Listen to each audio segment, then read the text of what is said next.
Sales are easy. It's making the call that's hard.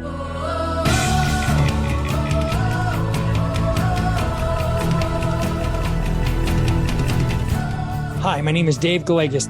I've spent the last 25 years in the mortgage industry and a lifetime in sales. In this show, I'll bring that experience, expertise, and the experts I've met to you with actionable advice to improve your sales. It's not magic. You just make the call. Everybody, welcome back. I'm Dave Gallegos, the president of Zenith Home Loans, and this podcast is Make the Call. It's for lending and real estate, mostly loan officers, but all sales professionals really that want to achieve a higher level of success in their business. And we talk about all the things that are necessary to make that happen. This is episode number 22. I'm pretty proud of that. We got over the 20 podcast hump a couple episodes ago, and I'm excited to keep this going. I hope you're enjoying it. If you do, please tell your friends, share it with other people, and please give me a rating. The more downloads, the better. I really appreciate it. So this week, I'm going to piggyback on what I talked about on the last episode. In the last episode, I made the case that achieving highest levels of success in mortgage lending is no different than the skills and tasks that are necessary to become a master baker, right? So I said that, if you're baking a cake, you've got to use the right ingredients and the right measurements. You can't substitute ingredients and measurement. You can't have the wrong measurements. You can't substitute ingredients. I suppose there's some ingredients you can substitute that are okay, but if you want the cake to turn out the way it's supposed to, you follow the recipe exactly. And then you have to do a lot of cake baking to really become proficient at it, to master the skills associated with baking the cake. The 50th cake is going to be way better than the first cake, right? There's common sense. Everybody knows that. And as loan officers, everyone in this business has that power at their fingertips, the power to complete those tasks and to master those skills. And the cool thing about the highest levels of success in this business is that's all you have to do. You have to complete the specific tasks, the right amount of them, and you have to master the skills associated with completing those tasks. And that's all you have to do to achieve that level of success that you dreamed of when you became a commissioned salesperson. Because the reason we do this is that we didn't want to guarantee, we wanted the opportunity for more than that. And so there you go. That's how that works. So as a loan officer, so what does that mean? That means you need to know what the tasks are and the skills necessary in order to generate enough leads to close the amount of loans that you want to close on a monthly basis, right? Like you have to know what you have to do to generate leads, and you have to know what happens when, what you're going to do when those leads appear and how you're going to follow through to get those loans to turn them into closed transactions and happy clients that refer and repeat many times in the future, right? Those tasks and skills include developing the appropriate number of referral relationships that you need, right? So with real estate agents, other professionals that can refer business to you. This job is simple. You should be talking to the only people you should be talking to every day are people who want to get a loan or people who can refer you to people who want to get a loan, right? That's it. That's your job. Your job is to talk to people. That's the big part of the job, is to have conversations with as many people as possible. You have to learn how to be able to get those relationships, to generate those leads, to close those loans. And of course, you have to master the knowledge of what it takes for a loan to become a loan, right? Like you have to know the necessary mortgage knowledge, like what the debt to income ratio requirements are, what the down payment requirements are. I mean, there's a whole thing. And obviously it's a lot. I'm not saying it's not a lot of stuff that you have to learn. It is a lot of stuff. It's a massive amount of stuff, and it's always changing. So you got to stay ahead. You got to always keep learning, but that's it. That's what you have to do. And if you do it, you're going to make a great income. You're going to make a great living. So how do you learn all that stuff? Like, where do you go? Well, I've said this, I said it last week, I've said it many times, is that I've participated in, I don't know how many different coaching programs, if I started to name them off, but many different coaching programs. I was in E-Myths early on. I was in Brian Buffini's program. I was in E-Myth coaching. Then I moved into the Todd Duncan coaching programs.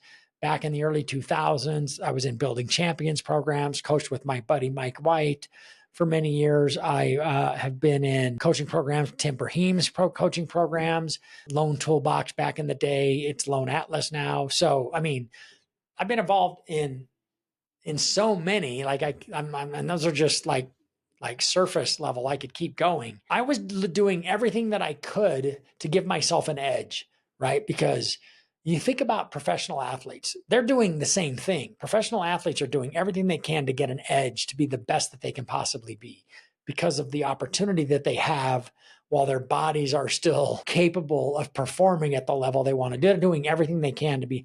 That's what we should be doing, right? That's what you should be doing as a professional, is that you should be doing everything you can to give yourself an edge in this business to become the best that you can possibly be. So never miss an opportunity to make an investment in yourself. It's the best investments that you can make, far better than an investment in real estate or in the stock market, because an investment that you make in yourself stays with you forever and the returns are infinite. And so you should never be afraid of doing that. I'm certain that I would not be where I am today without all of those professional development programs that I participated in and all the personal development programs I participated in. And they were great. Like, I had so many great experiences. I can think of some of the coaches, like I said, Todd Duncan, Steve Scanlon, Dan Harkavy, Bill Hart, Mike White, Tom Ward, Tim Brahim, Scott Bertone, Julie Wicks. Just so many people that have had a massive impact on me. And then participating in all the communities that I present, the mortgage coach community, Dave Savage, Todd Bookspan. I mean, these guys are giants. And I sit here today because of my association with all of them. So if any of you guys are listening, thank you. Thank you for everything that you poured into me that I've been able to take and pour into everybody else, and for helping me get where I am today. The point that I'm trying to make here wasn't to thank all those guys, although thank you. I really appreciate everything you did. The point is that it's very simple to get the information that you need.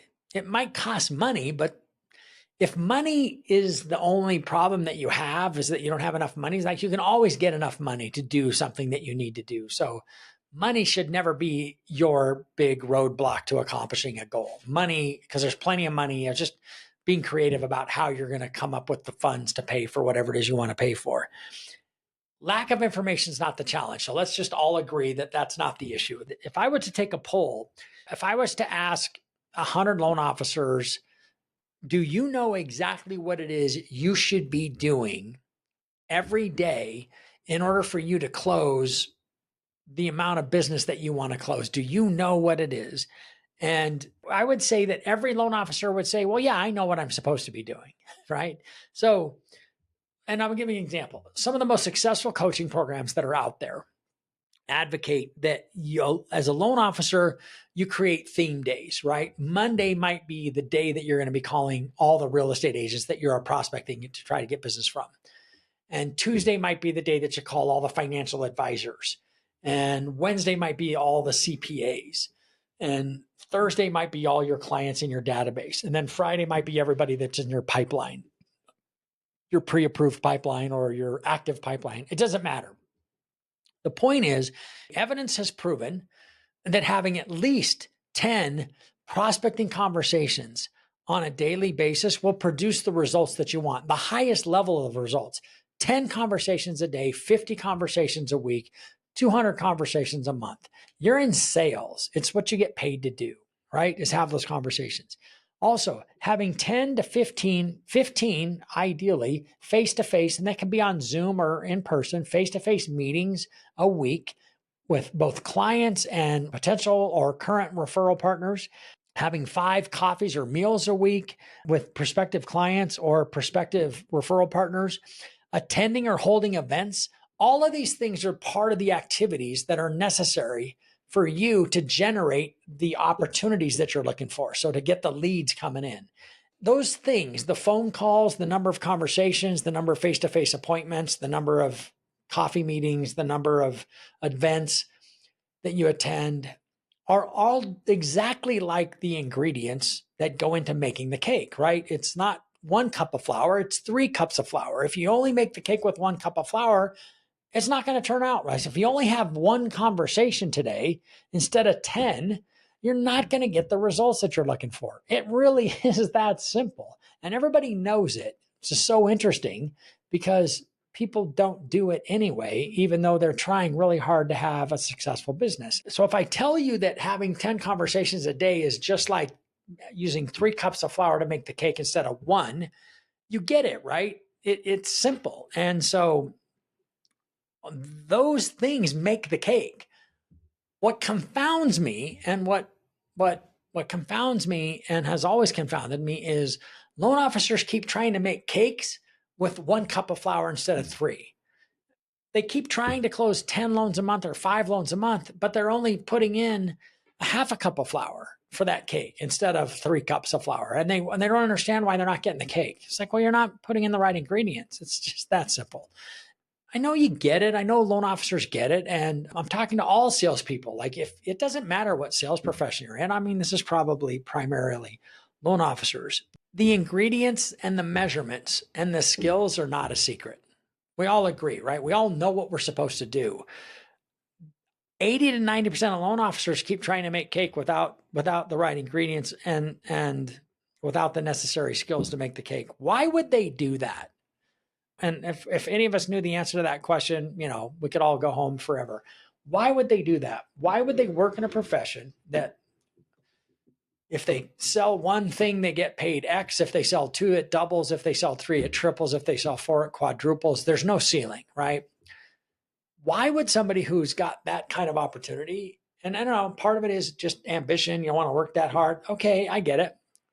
But for the people who say, no, I want to close this much business for sure, and yet they don't put in the right ingredients and they don't get the skills and they don't use the right measurements and they still hope that they can get a cake. I think what happens, and I think why that happens in our business, especially in mortgage lending, I can't speak for every profession, but I think why it happens in mortgage lending is the fact of the matter is if you close 1 loan a month, you get paid enough money to make, it's not a great living, but it's a decent living, right? And you're going to be able to make a decent amount of money depending on your compensation model and your average loan amount. 1 loan a month, depending on the market that you live in, might pay you enough to be able to, cover your nut. And closing 2 would be double that. And so you're talking about being able to make maybe 10 grand a month, which is great money based on your average loan amount, 8 to 10 to 12, somewhere in there. So it depends on, your average loan amount and whatever your compensation model is. So I think that's a big part of it, is that closing 1 or 2 loans a month makes you a decent living. And then a lot of people just don't have the drive or the ambition. I think everybody has the ambition. They just don't have the drive or the energy, and they're not doing everything. And if that's where you are, I guess that's okay. There's nothing wrong with that. If you're happy and you're satisfied and you're fulfilled and you're not wishing that you could do more, but you got to be fair to the company that you're working for too at the same time, because they're putting out a lot of resources and they're putting in a lot of energy. I know that I do. I put out a lot of energy and a lot of resources, and I try to bring my best to this every single day to do everything I can to help the loan officer achieve their highest levels of success. And the company's counting on you to do that, right? That's why the company's in business. Otherwise, the company wouldn't make the investments in everything that they make for that. So if you don't possess that drive or the ambition, and again, I think a lot of people would like to make $1 million a year or $500,000 a year, but I don't think they all have the drive to do it. And if you don't have that drive and you just don't have the desire, there isn't a lot I can say or do. There's not a lot anybody can say or do. It's got to come from within for sure. If you would like that, but you don't feel like you have the drive or the desire, there's a ton of things that you can do about that, right? There's the personal development side of it. It's really not the professional development that you need help with. It's the personal development. It's understanding where does that come from? And it's reading the right books. And I'm actually on another podcast mentioned 2 books that had the biggest impact on my career. And I read both of them around the same time, was 2008 and 2009. And I've been in this business since 1997. So, I was in the business for over 10 years before I read them. Was The Compound Effect by Darren Hardy and Psycho-Cybernetics. Psycho-Cybernetics I would read first, because that dives into, I had Ryan Pettigrew on our podcast here several episodes back, and he talked about the impact that book had on him. Psycho-Cybernetics will help you understand maybe where the programming's coming from, that even though you think you would like to make 500 grand a year, you probably don't believe it's for you. And so you don't have the drive or the energy to go for it.